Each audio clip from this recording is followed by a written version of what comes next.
రాజకీయాల్లో హత్యలు ఉండయి, ఆత్మహత్యలే ఉంటాయి. ఇది రెగ్యులర్‌గా మనం ఇనే నానుడి. రెగ్యులర్‌గా ప్రతి సందర్భంలో రాజకీయాల గురించి, రాజకీయాల్లో ఎదురుదెబ్బలు తగిలిన వాళ్ళ గురించి మాట్లాడుకున్న ప్రతి సందర్భంలో దీని గురించి చెప్పుకుంటాం. కానీ ప్రస్తుతం మన తెలంగాణ రాజకీయాల్లో దీన్ని ప్రత్యక్షంగా చూస్తున్నాం. కొందరు నాయకులు, కొన్ని పార్టీలు హత్య జరగట్లేదు, ఆత్మహత్య చేసుకుంటా ఉన్నాయి. ఎప్పుడు గాని పార్టీలు నిలదొక్కుకోవాలి, పోరాడాలి, ప్రత్యర్థి పార్టీతో పోరాడాలని చూస్తాయి. కానీ మన తెలంగాణలో మాత్రం ప్రత్యర్థి పార్టీలతో కలిసిపోయి ఆత్మహత్యలు చేసుకుంటా ఉన్నాయి. ఇది చాలా విచిత్రమైన పరిస్థితి ఇప్పుడు మన రాష్ట్రంలో ఉంది. దాని గురించి మనం ఇవాళ మాట్లాడుకుందాం. నమస్తే, నేను Prabhakar Veravanka. Welcome to PV news. ఈ రాజకీయ ఆత్మహత్యలకు కారణమైన సంఘటన బండి భగీరథ్ అరెస్ట్. ఎప్పుడైతే ఆ ఇష్యూ మొదలైందో అప్పటి నుంచి కూడా రాష్ట్ర రాజకీయాల్లో పొలిటికల్ ఆత్మహత్యలు మొదలైనయి. ఒక లీడర్ తర్వాత ఇంకొక లీడరు అదే దాంట్లోకి వెళ్తున్నారు. మరి అది ట్రాప్లో పడుతున్నారా, లేకపోతే కావాలని చెప్పి అట్లా మాట్లాడుతున్నారో తెలియదు. కానీ ఒకరి తర్వాత ఒకరు అదే పని చేస్తూ ఉన్నారు. ఫస్ట్ ఇందులో ఆ పని చేసింది బండి సంజయ్. కొడుకు తప్పు చేసినది తెలవంగానే పోలీసులకు అప్పచెప్పకుండా రివర్స్లో కౌంటర్ కంప్లైంట్ వేయడం, ఆ తర్వాత సోషల్ మీడియాలో ఇన్ఫ్లుయెన్సర్లను పెట్టి తప్పుడు ప్రచారం చేయడం, ఇవన్నీ కూడా ఆయనకు బ్యాక్ ఫైర్ అయినాయి. అట్లాగైనా 2 సభల్లో అగ్రెసివ్గా మాట్లాడడం, ఇవన్నీ కూడా ఆయనకు బాగా బ్యాక్ ఫైర్ అయినాయి, చాలా నెగిటివ్ అయిపోయింది. సో బండి సంజయ్ వరకు ఇది బీజేపీ ఇష్యూ, ఆయన బీజేపీలో ఉన్నారు, బీజేపీ వ్యవహారం ఇదంతా జరిగిపోయింది, ఓకే. కాకపోతే కాంగ్రెస్ పార్టీలో ఉన్నవాళ్ళు, కాంగ్రెస్ పార్టీ నాయకులు కాంగ్రెస్ పార్టీని కంప్లీట్గా కుప్పగూల్చే ప్రయత్నం చేస్తున్నట్టుగా కనిపిస్తూ ఉన్నది. ఇందులో ఫస్ట్ దానికి బీజం వేసింది రాష్ట్ర ముఖ్యమంత్రి. ఆయనను వెంటనే అరెస్ట్ చేయకుండా దాదాపు 9 రోజుల పాటు తాత్సారం చేయడం. అంటే ఒక కేంద్ర మంత్రి కొడుకు తప్పు చేసినప్పుడు ఆయనను తీసుకుపోయి వెంటనే అరెస్ట్ చేసి జైల్లో వేస్తే రాష్ట్రంలో కాంగ్రెస్కు ఇంకా పెరిగేది, ఫేమ్ పెరిగేది. అరే బీజేపీ కాంగ్రెస్ అంటే ప్రత్యర్థి పార్టీలు, సో ఈయనే చాలా నిక్కచ్చిగా వ్యవహరించారు, అరెస్ట్ చేసిరు, తీసుకుపోయి జైలు వేసిరు అని ఒక గొప్ప పేరు రేవంత్ రెడ్డికి వచ్చేది. కానీ అట్లా చేయకుండా దాదాపు 8 రోజుల తర్వాత ఒక కాంక్లేవ్లో పాల్గొన్నప్పుడు ఆయన అడిగితే, ఏంది కథ, ఈ అరెస్టు, ఈ సినిమా ఎందుకు ఇట్లా నడిపిస్తున్నారు, అరెస్ట్ చేయకుండా ఎందుకు వదిలేస్తున్నారని అక్కడ జర్నలిస్ట్ అడిగితే ఆయన ఏం సమాధానం చెప్తాడు అంటే, ఇప్పుడే తీసుకొచ్చి కోదండం ఎక్కియాలన్నా, ఎందుకంత ఆగం, ఎందుకంత హడావిడి, ఏమన్నా నేను కేసీఆర్ మీద ఇట్లా కక్ష సాధించినా? అసలు ఇక్కడ ఇష్యూ వేరు, ఇది పోక్సో కేసు. కేసీఆర్ మీద ఏం పోక్సో కేసు కాలేదు, కేటీఆర్ మీద ఏం పోక్సో కేసు కాలేదు.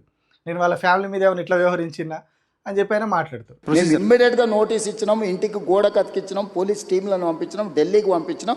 మేము అన్ని రకాల ప్రయత్నాలు చేస్తాం. మేము హార్ష్గా బిహేవ్ చేయలేము. నేను హార్ష్గా నన్ను జైల్లో పెట్టిన కేసీఆర్ కుటుంబం పట్ల ఎప్పుడైనా హార్ష్గా వ్యవహరించిన 28 నెలలు అయింది. మరి అంటే మీరు సింపుల్గా ఎందుకు అర్జెంటుగా తీసుకొచ్చేసి కోదండం ఎక్కించి కొడతలేరు, సంజయ్ కొడుకును ఊరేస్తలేరు? ఈ అంటే ఏమంటారు, ఇది ఇది ఎట్లా ఆన్సర్ చేయాలి నేను? సో అక్కడనే ఒక క్లారిటీ వచ్చింది ప్రజలకి. ఎందుకంటే అప్పటికే అనుమానాలున్నాయి వీళ్ళ మధ్యలో సంథింగ్ అని, 2 పార్టీల మధ్యలో.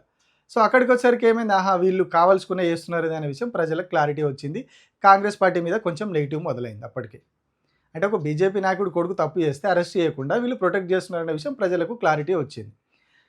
సరే, ముఖ్యమంత్రి ఒక్కడే కావచ్చు అట్లున్నాడు, ముఖ్యమంత్రి ఒక్కడే అట్లా మాట్లాడుతున్నాడు, ముఖ్యమంత్రికి మరి ఏమైనా వేరే వ్యవహారాలున్నాయి, ఇంకేమున్నాయని చెప్పి కొంతమంది అనుకున్నారు. అట్లా ఆయన ఒకడే అట్లా చేస్తున్నాడేమో, కాంగ్రెస్లో మిగతా వాళ్ళందరూ కూడా కరెక్టే మాట్లాడుతున్నారేమో అని అందరు అనుకున్నారు. కాకపోతే ఒకరి తర్వాత ఒకరు బయటికి వస్తూ ఉన్నారు. ఇప్పుడు లేటెస్ట్గా మల్లు రవి వచ్చారు బయటికి. అదే కాంగ్రెస్ పార్టీకి సంబంధించినటువంటి ఎంపీ, కాంగ్రెస్లో మొదటి నుంచి ఉన్నటువంటి నాయకుడు. రేవంత్ రెడ్డి అంటే కొత్తగా వచ్చిన వ్యక్తి, కానీ మల్లు రవి అనే వ్యక్తి మొదటి నుంచి ఉన్నటువంటి నాయకుడు. ఆయన కూడా ఏం మాట్లాడతాడు, కాంగ్రెస్ పార్టీ నాయకుడిగా ఉండి వెంటనే అరెస్ట్ చేసి ఇట్లా చేయాల్సింది పోయి, అట్లా చేయాలని చెప్పాల్సింది పోయి, అసలు అరెస్ట్ చేయాల్సిన అవసరం ఏముంది, ఇదంతా ఎందుకు అదంతా ఎందుకు అని రివర్స్లో బండి సంజయ్ తరపున వాకాలు తగ్గించుకొని మాట్లాడినట్టు మాట్లాడారు. ఇప్పుడు పార్టీ పెట్టక ముందు కవిత గారు ఏమైంది, వాళ్ళ ఇంట్లో కవిత గారిని సెంట్రల్ జైలుకు పంపించారు. అప్పుడేమైనా కేసీఆర్ రిజైన్ చేశాడా, లేకపోతే కేటీఆర్ రిజైన్ చేశాడా, హరీష్ రావు చేశాడా? ఊరికే నోటికి వచ్చినట్టు మాట్లాడుతున్నారు. పార్టీలు వేరైనా కానీ బీజేపీయా, కాంగ్రెసా, లేకపోతే బీఆర్ఎస్ఆ, ఏ పార్టీ అయినా కొన్ని మానవ సంబంధమైన రిలేషన్ ఉండాలి. ప్రతి ఒక్కళ్ళకి పిల్లలు ఉంటారు. పిల్లలు అప్పుడప్పుడు తప్పు చేసే అవకాశం ఉంటుంది. అతన్ని ఏమైనా రక్షించి రాకుండా చేస్తే దాన్ని వ్యతిరేకిస్తాం.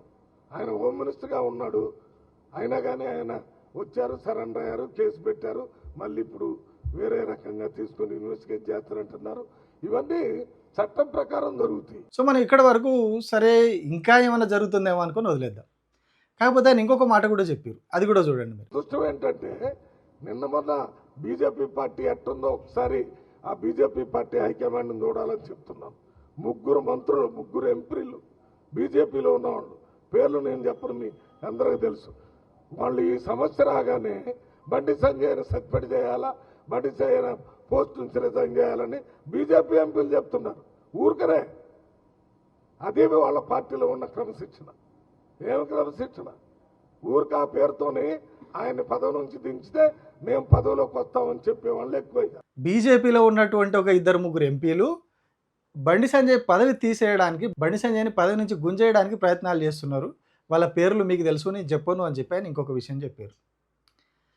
అంటే వీళ్ళ బాధ ఎందుకు మనకు అర్థం కాని పరిస్థితి. వీళ్ళు కాంగ్రెస్ వాళ్ళు, ఈ మాటలన్నీ మాట్లాడుతున్నది కాంగ్రెస్ వాళ్ళు, బీజేపీ వాళ్ళు కాదు. కాంగ్రెస్ వాళ్ళు బండి సంజయ్ డిఫెండ్ చేసుకుంటా, బీజేపీని డిఫెండ్ చేసుకుంటా ఎందుకు మాట్లాడుతున్నారు? ఆల్రెడీ 9 రోజులు సినిమా డ్రామా నడపడం వల్లనే కాంగ్రెస్ పార్టీకి చాలా డ్యామేజ్ అయింది, కాంగ్రెస్ ప్రభుత్వానికి డ్యామేజ్ అయింది, పోలీసులకు చెడ్డ పేరు వచ్చింది. సో దాని మీద ఏమంటారు, రాయి మీద ఇంకో రాయి పెట్టి కొట్టినట్టుగా ముఖ్యమంత్రి మాటలు వెంటనే కోదండం ఎక్కేయాలన్నా అని చెప్పి అది చాలా డ్యామేజ్ చేసిందంటే ఇప్పుడు ఇంకా వచ్చి వీళ్ళు డ్యామేజ్ కంట్రోల్ చేయాల్సింది పోయి, కాంగ్రెస్ పార్టీకి ప్రభుత్వానికి జరిగిన డ్యామేజ్ కంట్రోల్ చేయాల్సింది పోయి, ఇప్పుడు ఈయన వచ్చి మాట్లాడతాడు. అయితే తప్పేంది? ఆయన అంత ఎంబడే అరెస్ట్ చేయాల్సిన అవసరం ఏముంది? సేమ్ మళ్ళీ కవిత మీద కేసు అయితే కేసీఆర్ రాజీనామా చేసిర్రా. సో మళ్ళీ ఇక్కడికే వస్తున్నారు అంతా కూడా. సో ఇవన్నీ కూడా కాంగ్రెస్ పార్టీకి డ్యామేజ్ చేస్తున్నాయి. మరి వీళ్ళకు అర్థమై చేస్తున్నారు, అర్థం కాక చేస్తున్నారు. కానీ కాంగ్రెస్ పార్టీకి, బీజేపీకి, 2 పార్టీలకు డ్యామేజ్ చేస్తున్నాయి. బీఆర్ఎస్ పార్టీ నెత్తిలో పాలు వస్తున్నాయి.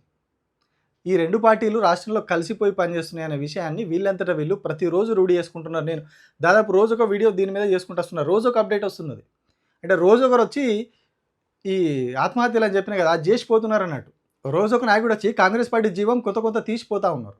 కాంగ్రెస్ పార్టీ పేరు నిలబెట్టాల్సిన వాళ్ళు మీరు పదవుల్లో ఉన్నారు, ఇంకా ఎంపీలుగా ఉన్నారు, ఆయన ముఖ్యమంత్రిగా ఉన్నాడు, ఇంకా నాయకులు రకరకాల పదవుల్లో ఉన్న వాళ్ళు వీళ్ళందరూ వచ్చి కాంగ్రెస్ పార్టీ పేరు నిలబెట్టాల్సింది పోయి, కాంగ్రెస్ పార్టీని కాపాడాల్సింది పోయి, కాంగ్రెస్ పార్టీ బీజేపీ కలిసిపోయి ఉన్నాయని ప్రపంచానికి అర్థమయ్యేలాగా, ప్రపంచానికి తెలిసిపోయేలాగా మీకు ఇంటర్నల్గా ఉంటే దోస్తానా ఉండొచ్చు కాక, రకరకాల వ్యవహారాలు ఉండొచ్చు కాక, కాకపోతే గతంలో కేసీఆర్ ఒక సామెత చెప్పేవాళ్ళు ఉద్యమ సమయంలో, మాంసం తిన్నామని బొక్కలు మెడలేసుకొని తిరుగుతామా అని. ఇప్పుడు వీళ్ళు అదే పని చేస్తున్నారు. బొక్కలు మెడలేసుకొని తిరగడం కాదు, రక్తం అన్ని పూసుకొని తిరుగుతున్నారు. పూసుకొని కాంగ్రెస్ పార్టీని, బీజేపీని రెండింటిని కంప్లీట్గా కొలాప్స్ చేసే పనులు ఆ 2 పార్టీల్లో ఉన్న వాళ్ళే చేస్తున్నారు. మరీ ముఖ్యంగా కాంగ్రెస్ పార్టీని కంప్లీట్గా కొలాప్స్ చేసే ప్రయత్నం ఆ పార్టీలో ఉన్న వాళ్ళే చేసుకుంటూ పోతున్నారు. ప్రజలు గమనిస్తున్నారు కదా, క్లియర్గా ప్రజలకు మీరు మాట్లాడే మాటలు వెళ్ళిపోతున్నాయి. తప్పు చేసిన అనే విషయం ప్రజలకు అర్థమైంది. అక్కడ నిందితుడు కూడా నేరం ఒప్పుకున్నాడని పోలీసులే చెప్పారు. సాధారణ పౌరులను ఇదే సమయంలో ఆ 9 రోజుల గ్యాప్లోనే ఒక 3-4 పోక్సో కేసులని. సో అట్లాంటివి అయినప్పుడు నిందితులు వెంటనే అరెస్ట్ అయ్యారు, జైలుకి వెళ్ళిపోయారు. మరి ఈయన ఎందుకు అరెస్ట్ కాలేదు, జైలుకు పోలేదు? సో రోజు పేపర్ చూస్తారు కదా ప్రజలు, పేపర్ చూస్తారు, సోషల్ మీడియా చూస్తారు, టీవీలు చూస్తారు, అన్నిట్లో వాళ్ళకి తెలిసిపోతూ ఉన్నది ఈ కేసులో ఇట్లా ఎందుకు వేస్తున్నారు, ఆ కేసులో అట్లా ఎందుకు వేస్తున్నారు అంటే అర్థమైపోయింది కదా ఏదో దోస్తాను ఉందని. సో ఇట్లా మీ అంతటా మీరే ఎక్స్పోజ్ అవుతున్నారు, మీ అంతటా మీరే పార్టీలను డ్యామేజ్ చేసుకుంటున్నారు. దీనికి ఎవడో వచ్చి కాంగ్రెస్ పార్టీ మీద బురద పోయాలి, ఇంకోడో వచ్చి కాంగ్రెస్ పార్టీని డ్యామేజ్ చేయాలి, ఇంకోడో వచ్చి బీజేపీని డ్యామేజ్ చేయాలి, బీఆర్ఎస్ వాళ్ళు వచ్చి కాంగ్రెస్ని డ్యామేజ్ చేయాలి, బీఆర్ఎస్ వాళ్ళు వచ్చి కాంగ్రెస్ పార్టీ మీద బురద పోయాలి. అవసరం లేదు, ఇప్పుడు అస్సలే అవసరం లేదు. బీఆర్ఎస్ వాళ్ళు తడిగుడ్డు వేసుకొని కూర్చున్నా సరిపోతుంది. తడిగుడ్డు వేసుకొని మీ ఆఫీస్లో మీరు కూర్చోరు, మీ ఇళ్ళల్లో మీరు కూర్చోరు చాలు. ఈ గత కొద్ది రోజులుగా చూస్తున్నటువంటి వ్యవహారాలు వాళ్ళ నెత్తి మీద వాళ్ళే రాళ్ళేసుకుంటున్నారు, వాళ్ళ నెత్తి మీద వాళ్ళే మన్ను పోసుకుంటున్నారు. ఇంకోటి కొత్తగా వచ్చి మన్నేయాల్సిన అవసరం లేనే లేదు. ప్రజల్లో చర్చ జరుగుతుంది. బయటికి పోతే ఎక్కడైనా మాట్లాడతారే, ఎందుకు గిట్లా చేస్తున్నారు కాంగ్రెస్ వాళ్ళు, బీజేపీ ఆయన గట్లా చేస్తే అరెస్ట్ చేయరా, ఇదే చర్చ ఉన్నది బయట. మరి మీకు గ్రౌండ్ లెవెల్ నుంచి రిపోర్ట్ వస్తుందో లేదో ప్రభుత్వానికి తెలియదు. కానీ ఇట్లా ఒకరి తర్వాత ఒకరు వచ్చి ఆల్రెడీ అయిన డ్యామేజ్ కంట్రోల్ చేయాల్సింది పోయి ఇంకింత డ్యామేజ్ చేసి ఇంకింత నాశనం చేసిపోతున్నారు. ఇక మేము 37 దాకా అధికారంలో ఉంటాం, 47 దాకా అధికారంలో ఉంటాం, ఆ తర్వాత కూడా మాదే ప్రభుత్వం. ఎట్లా అంటే 2 కాంగ్రెస్ బీజేపీ పొత్తు పెట్టుకొని ఉంటాయా? జాతీయ స్థాయిలోనేమో 2 ప్రధాన ప్రత్యర్థి పార్టీలు, మరి తెలంగాణలో 2 పార్టీలు పొత్తు పెట్టుకొని ఈ వ్యవహారం నడిపిస్తాయా? ఏదైతే ఆంధ్రప్రదేశ్ విభజన తర్వాత, ఏపీలో విభజించిన తర్వాత ఆంధ్రప్రదేశ్లో ఎట్లయితే కాంగ్రెస్ పార్టీ పరిస్థితి అయిందో, ఇప్పుడు తెలంగాణలో కూడా అదే అయ్యే పరిస్థితి కనిపిస్తున్నది. ఇప్పుడు ఈ దోస్తీ వ్యవహారాలు, కాంగ్రెస్ బీజేపీ దోస్తీ వ్యవహారాలు కాంగ్రెస్ పార్టీలో ఉన్న వాళ్ళకే నచ్చాయి. 2 ఐడియాలజికల్గా చాలా డిఫరెంట్ పార్టీలు, ఒకటి సెక్యులర్ పార్టీ, ఇంకొకటి మతతత్వ పార్టీ అని పేరున్న పార్టీలు. ఎట్లా కలుస్తాయి 2? కలవద్దు కదా. పాలు నీళ్ళు అయితే కలిస్తే కలిసిపోతాయి, కానీ పాలు నీళ్ళు కాదు కదా, నీరు నిప్పిది. పోస్తే ఏదో ఒకటి నీళ్ళు పడితే చల్లారాలే, లేకుంటే నీళ్ళన్నా ఖరాబ్ అయిపోతాయి. సో ఇప్పుడు అదే అవుతున్నది తెలంగాణలో.